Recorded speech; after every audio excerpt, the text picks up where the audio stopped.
Gente, porque eu já tava chorando. Eu tava chorando, eu tinha medo de perder meu bebê. O que o outro médico tinha falado era isso, que se eu não fizesse eu ia perder meu bebê. Aí começou o meu pesadelo com relação a ser mãe. Me colocaram um pesadelo.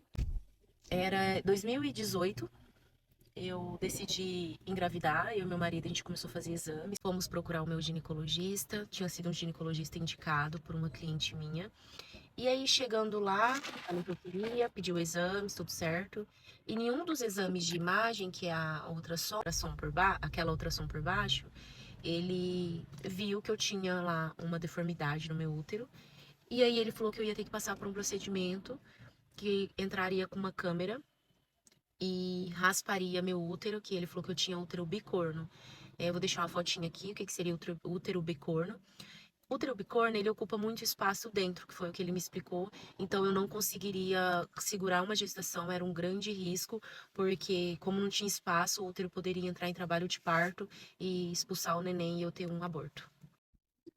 E eu tenho plano médico, e aí o doutor falou pra mim que ele não faria esse procedimento pelo plano, que ele precisaria pagar a equipe dele, e que ficaria 2.500 reais. E, gente, eu não tenho esse valor, eu já pago plano, a gente no plano empresarial, pelo o trabalho do meu marido, eu não tenho esse valor. E daí, eu vim de Mato Grosso do Sul, né? Hoje eu moro numa cidade, estado de São Paulo, Marília, estado de São Paulo. E lá no Mato Grosso do Sul, eu tinha um ginecologista que eu era acostumada a ir. Fazia 4 anos que eu estava morando em Marília e eu confiava muito nesse meu médico de Mato Grosso do Sul. Então eu decidi, em dezembro, como eu fui ver minha família lá em Selvíria, Mato Grosso do Sul, eu decidi passar por ele, levar os exames e ouvir a opinião dele. Se fosse necessário mesmo, eu faria. Ia dar um jeito, né, gente? Porque era meu sonho de ser mãe e tal. Daí então, eu fui, levei os exames, consegui, gente, na semana do Natal, eu consegui um encaixe com ele me atendeu. E ele olhou pra mim e falou: pode ir em paz, volta, retorna em paz. Isso era dezembro. Ele falou: se até no meio do ano você não engravidar, porque o doutor que tinha feito esse exame em Marília também falou dessa dificuldade que eu poderia ter pelo meu útero ser assim.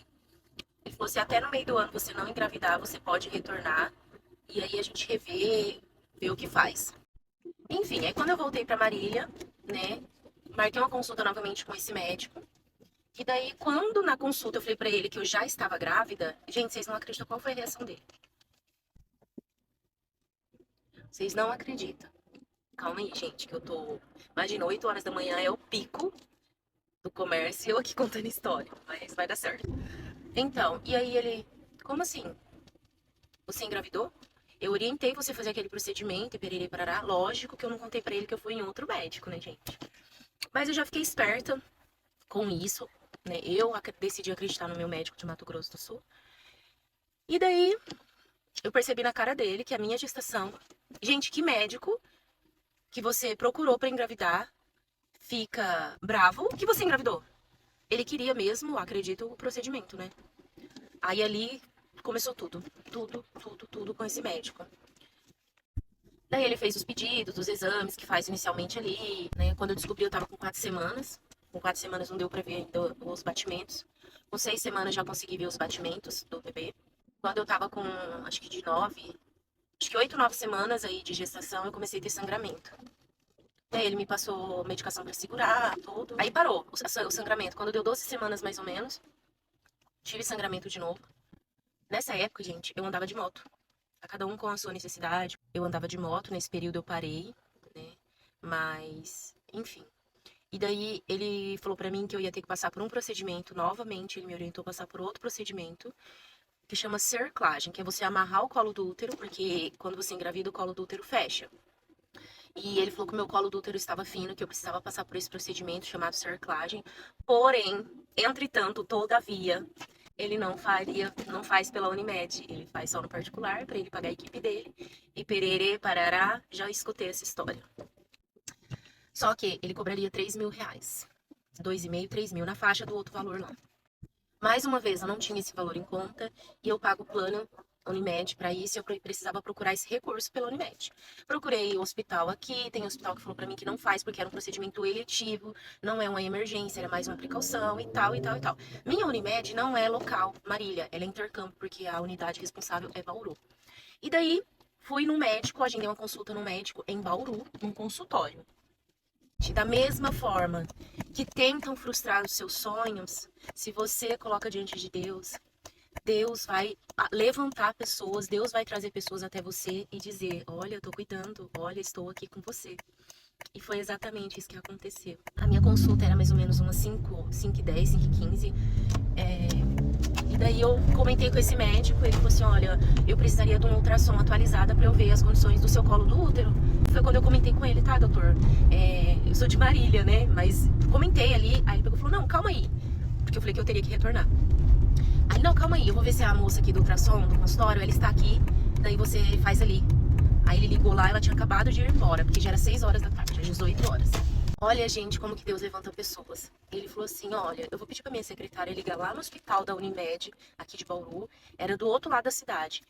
Vou conversar com o plantonista, pra ver se o plantonista te atende pra você fazer hoje mesmo, pra você não ter que voltar, pra você ir embora com calma. Gente, porque eu já tava chorando. Eu tava chorando, eu tinha medo de perder meu bebê. O que o outro médico tinha falado era isso, que se eu não fizesse eu ia perder meu bebê. Ele percebeu que era meu sonho.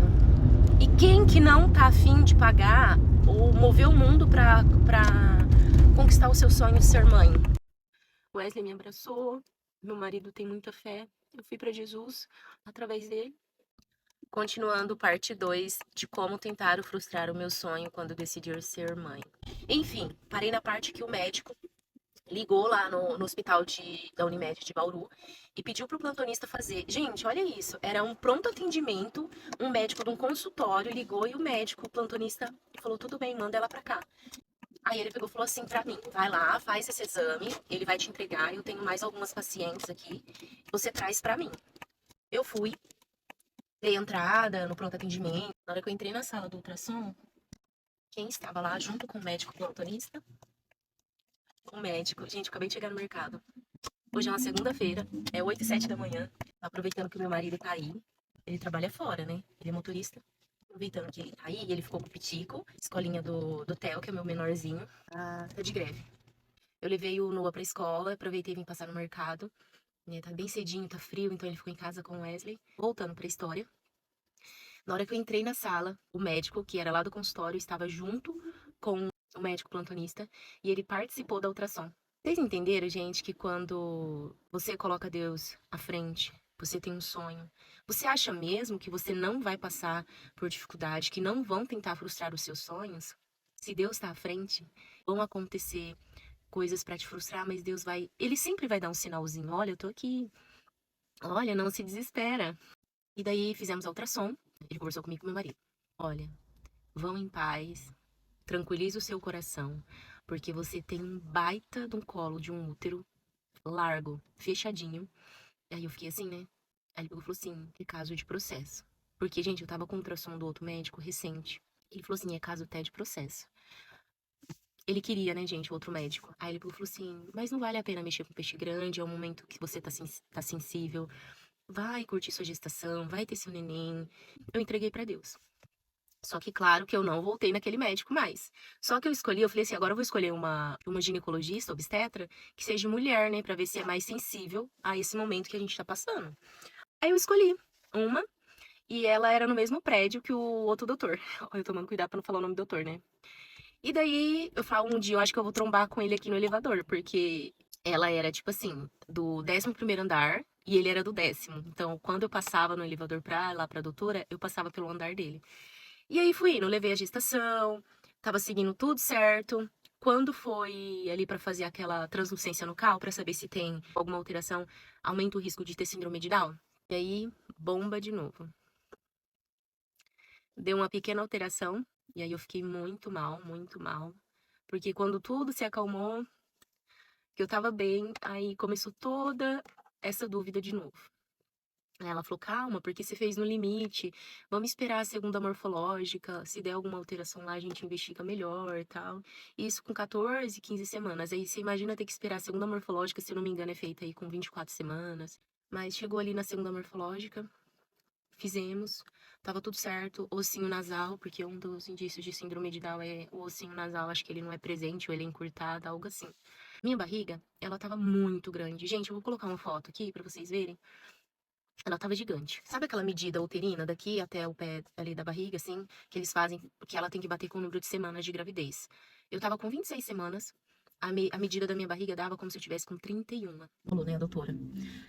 Que a gente ia ter que fazer alguns exames pra investigar o porquê que tava com o líquido amniótico aumentado, chama polidrâmia. Polidrâmia é o excesso do líquido amniótico.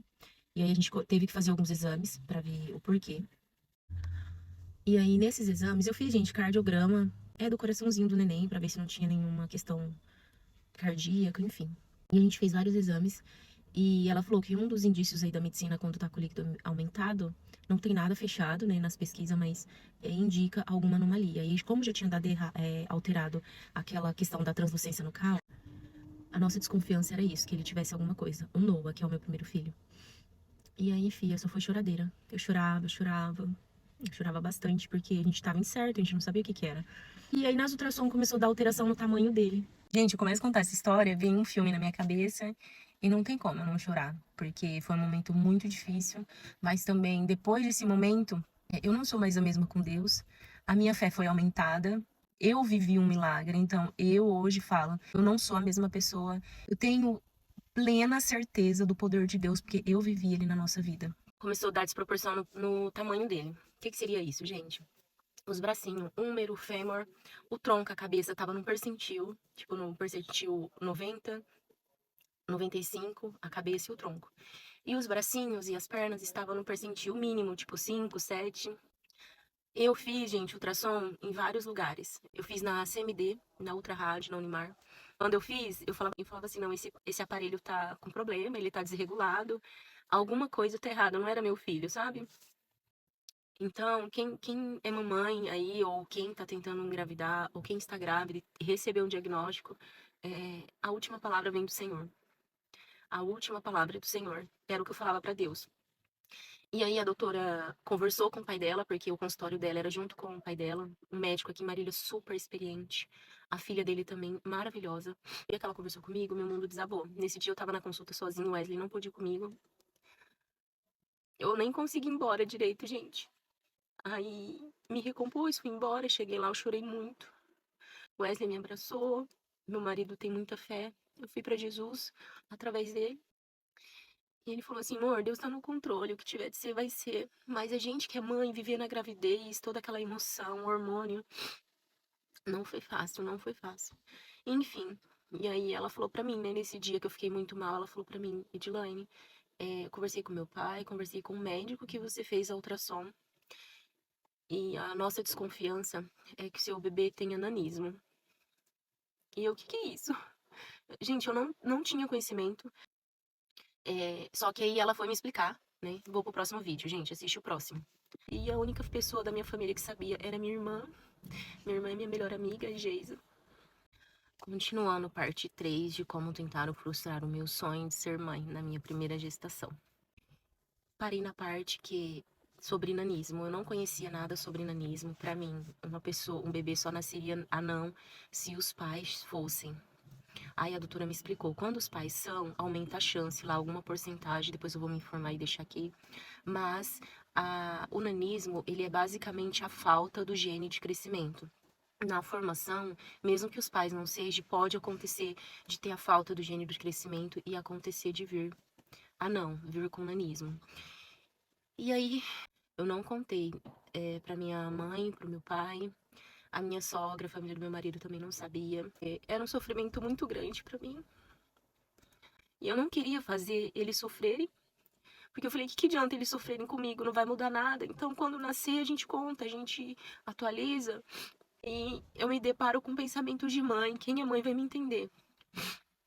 Quando meu filho for maior, e se ele estiver indo pra escolinha, as piadinhas, a locomoção dele, porque a gente sabe que ônibus, enfim, gente, as N dificuldades que ele iria encontrar na vida. E aí eu parava pra pensar, assim, quando ele fosse rapazinho, se ele visse uma moça de estatura normal e gostasse dela, ele ia ter dificuldades para conquistar essa moça. E eu fiquei pensando nisso, sabe? Essas coisas. A dificuldade que ele iria encontrar, e eu teria que ser uma mãe super estável emocionalmente pra dar um suporte pra ele encarar toda essa dificuldade da vida. Era isso que eu pensava, sabe? A dificuldade que meu filho iria encontrar. A vida já é difícil, imagina com essa limitação, né?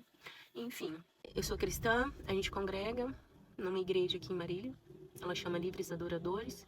E aí eu me lembro que como eu tava de repouso, porque eu tava com muito líquido, a doutora falou pra mim, olha, com 30 semanas e já aplicar o corticoide pra maturar o pulmãozinho dele, porque como a sua bolsa tá muito cheia, é como se fosse um balão cheio.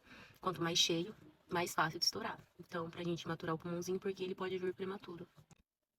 E aí eu fiquei de repouso. Meu marido às vezes saía pra trabalhar e eu ficava super mal. Daí ele ligava pra pastora Marta, abençoada de Jesus. A gente não tem família aqui em Marília, eu falo que eles são nossa família, sabe?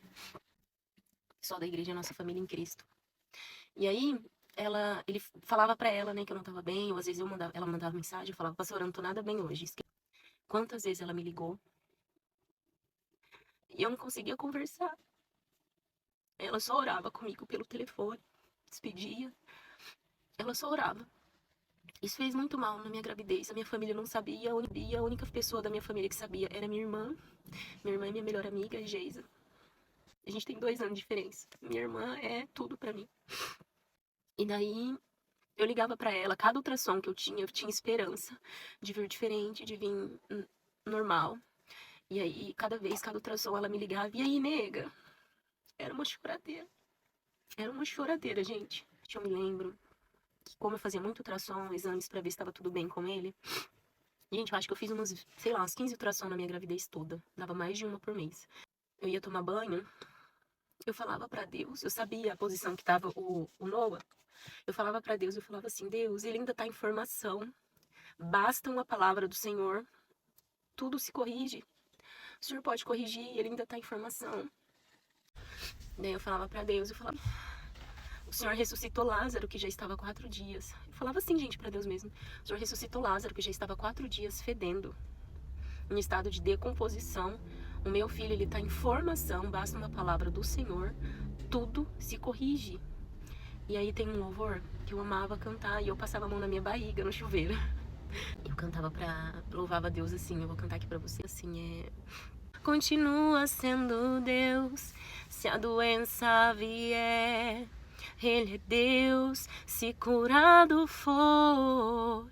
Ele é Deus, se tudo der certo. Ele é Deus, mas se não der, continua sendo Deus. Eu não adoro pelo que ele faz. Não canto bem, gente, mas era de coração, era sincero. Gente, era esse louvor. Chegou um ponto que eu falei assim, chegou esse ponto, tá, gente? Que eu falei assim, se ele vier especial mesmo, Deus sabe de todas as coisas. Chegou um momento que eu aceitei, não que eu aceitei que Deus era limitado, não que eu aceitei que Deus não poderia fazer mudar toda a situação. Eu aceitei que Deus tá no controle. Não vou sofrer, mas fique em paz. E eu falei, Deus, se o Senhor quiser refazer, o Senhor refaz, o Senhor tem todo o poder, o Senhor quem nos criou, o Senhor sabe como que funciona a formação da gestação aqui dentro. Seguimos. Eu lembro uma vez que eu conversei com a minha irmã, com a Geisa, e minha mãe não sabia, só que a minha mãe, ela percebia esse clima toda vez que eu e a minha irmã conversava, que ela morava com a minha mãe. E aí um dia minha mãe ficou super mal, que ela achou que eu tava doente, com alguma doença. Que ela falou assim, a Dila tá doente, né? Foi quando a minha irmã falou, nega, deixa eu contar pra mãe, porque a mãe tá muito preocupada. E aí eu contei, a gente contou pra ela. Gente, não foi fácil minha gestação, de 26 semanas até eu ganhar ele, foi isso daí, foi muito tenso. Foi essa dúvida, essa indecisão. A doutora falou pra mim assim que ela não poderia confirmar o diagnóstico porque só quando nascesse ou se fizesse um exame onde tira o amniótico, o líquido amniótico, pra ver se tem essa ausência do gene de crescimento. Ela falou, se você quiser a gente pode fazer. E aí eu falei, meu filho corre risco de vir com nanismo prematuro, porque se vai tirar o líquido amniótico, a bolsa tá muito cheia, pode estourar. Eu falei, só pra saber se é ou não, então não ia mudar nada, e eu decidi não fazer. Então eu iria conhecer o Noah no parto. E ele corria risco de vir prematuro. Até nisso o Senhor sustentou. Sabe com quantas semanas que eu tive o Noah? 40 semanas e 1 dia. Isso porque eu tinha tomado o corticoide. Minha barriga era gigante, barriga da grávida de Taubaté. Eu vou pôr pra vocês verem. Minha bolsa estourou 4h30 da manhã. Fomos pro médico, eu queria normal. Chegou lá, eu contei pro plantonista, maravilhoso. Ele chama Dr. Fernando Matera. Maravilhoso. Quem conhece vai falar que ele é demais. E aí eu contei da suspeita e aí fomos pro parto. Está aqui, Deus está nos detalhes, perto mais do que eu pensei. Se hoje eu posso sorrir, é porque Ele cuidou de mim.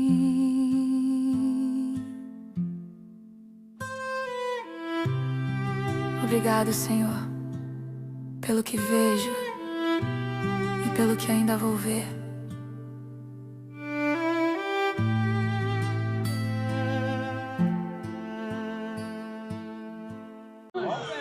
Olha o tamanho. Ah lá, deixar de ter, não, E hoje eu posso falar pra vocês, eu sou uma mulher com a fé aumentada, eu sou uma mulher que não tem dúvida, eu sou uma serva, uma filha que não tem dúvida do poder que o Senhor tem nas mãos dele. E era o dia que eu ia conhecer meu filho. Eu tentei parto normal, fiquei das 4h30 da manhã. A bolsa estourou, mas ela não estourou bum de uma vez, ela ficou vazando aos pouquinhos. A gente acredita que ela tenha rompido em cima e ficou vazando conforme as contrações vinham. Quando foi umas 3 horas da tarde, eu tava com 4 dedos e meio ainda de dilatação. Ele perguntou se eu autorizava a colocar ocitocina, né, que é a indução lá no soro. Ai, gente, eu não faria mais, tá? Tem quem prefere, eu não faria, porque é uma dor que forçada. Aplicou ocitocina, nos toques tava tudo certo, um cardiotoco, que é vendo os batimentos do NOA. E aí, eu tava com muita dor, aquela força involuntária que parecia que já tava no final, tá? Tava nada. Foi fazer o toque, eu tava com 6 dedos e meio. E ele falou, nossa, você tá aqui há horas já, vou fazer mais um toque. No toque, ele desconfiou que tinha mecônio, que é o primeiro cocô do bebê, então é sofrimento fetal. Ele desconfiou e perguntou se a gente queria continuar. Meu marido, com receio, falou, amor, vamos pra cesárea. Aí eu falei, amor, melhor, né? Vai que acontece alguma coisa com o neném, né? A gente já tinha essa dúvida e tal. Ele falou assim, não, amor, não só com o neném, com você também. Já ficamos aqui muito tempo, você já tentou, eu acho que deu. Aí eu já tava com contração, quase 7 dedos, chorando, porque eu queria normal, não queria cesárea, eu sou péssima de cicatrização. E era o dia que eu ia conhecer meu filho. Era o dia que toda aquela dúvida iria ser esclarecida. Gente, eu tava com tanta dor das contrações, que aí meu marido ficou se ajeitando, que tem que ficar lá fora se arrumando, pondo a roupa, né? Enquanto isso, os médicos foram me preparar, colocar sonda, enfim. O doutor Fernando, por isso que eu falo, gente, Deus cuida até o último momento. O doutor Fernando falou assim pra mim, que estilo de música que você gosta? Aí eu peguei e falei assim, eu gosto de louvor. Ele, eu só tenho um, vou ficar te devendo mais, mas eu tenho um aqui. E ele fez mais um toque. Ele falou, vamos ver, né, se evoluiu, você quer tanto normal? Aí ele fez mais um toque, aí ele falou assim, não tem mais líquido aqui. Ele é um nenenzão, olha o tamanho da barriga, né, eu achei que ainda tinha líquido aqui. E aí eu falei, amém. Gente, eu já tive amigas que teve parto nesse hospital, ela falou que o médico mal deixou ela tirar foto, fazer vídeo. Comigo foi totalmente diferente, então eu creio que foi o cuidado de Deus nesse momento, pra mim que tava sendo muito sensível. E aí ele falou pra mim assim, vou colocar o louvor. Ele colocou naquela caixinha de JBL. Meu marido entrou, começou o parto, a cesárea. E nada mais, nada menos foi o Dr. Fernando. E o médico auxiliar dele foi o Dr. Acho que é Anderson, acho que era Anderson. Não lembro o nome dele agora. Na época ele era chefe da obstetria. E aí eu tava em boas mãos, gente. Deus me colocou em boas mãos. O meu parto foi com aquele louvor assim, Aleluia, aleluia, aleluia, aleluia.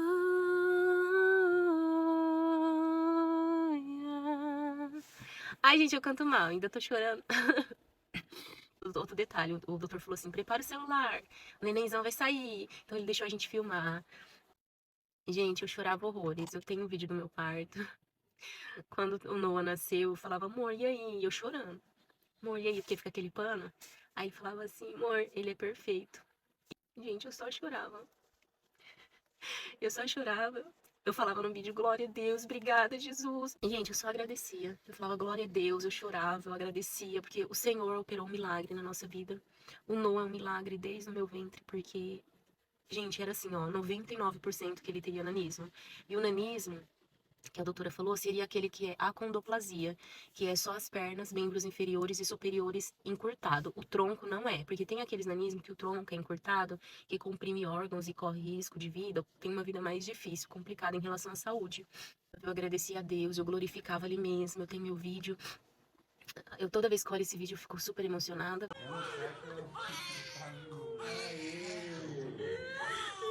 Bem-vindo, rapazão. Olha o tamanho do rosto.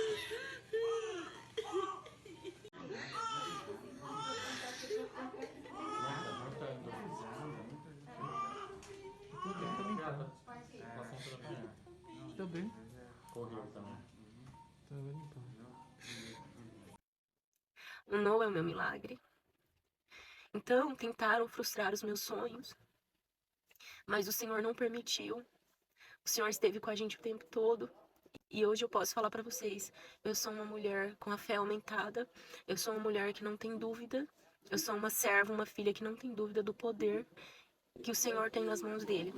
Não desista. Quando tentarem frustrar os teus sonhos, coloque diante de Deus. Gente, eu falava para Deus, eu falava, Senhor, Lázaro já estava fedendo. E o Senhor restituiu, o Senhor ressuscitou ele. O que é corrigir algo que na formação do Noah não está no normal? O que é corrigir para o Senhor que já estava, um ser já estava morto? Ele reviveu, ele refez tudo. O que é refazer um detalhezinho? Eu não tinha dúvida do poder de Deus, então, gente, não desista. Não permita que quando você tiver um sonho, quando tentarem frustrar, recorra ao Senhor, que é aquele que tem o controle de todas as coisas, mesmo que seja algo que a medicina não tenha capacidade de corrigir, de te ajudar. Recorra ao médico dos médicos. Meu filho é perfeito, glória a Deus. Eu já contei esse testemunho na igreja, mas eu nunca contei aqui na rede. Não desista. Sonhe. Crê no Senhor que é poderoso. Nós somos seres limitados, nós não temos controle, mas o Senhor tem. Tá bom? Esse é o meu testemunho, a história do meu filho, da minha primeira gestação. E glória a Deus. Fiquem com Deus. Eu tô aqui, ó, comecei a contar a história, já tô aqui mais de meia hora. E eu preciso fazer compra, eu tô aqui no mercado. Ah, se você conhece alguém que tá tentando engravidar, ou um sonho, mas tá com dificuldade, envie esse vídeo para ela, para aumentar a fé dela, para dar um ânimo e lembrar ela que ela tem um Deus poderoso, que ela não pode desistir. Qual que é o sonho que você tem buscado no Senhor, tem confiado? Para a gente estar orando uma pela outra. Eu creio no poder da oração, eu recebi muita oração da minha pastora, de quem estava à minha volta. Eu e meu marido oramos bastante. Então comenta aqui qual que é o seu sonho, para a gente orar uma pela outra. Deus abençoe, gente. Fica com Deus.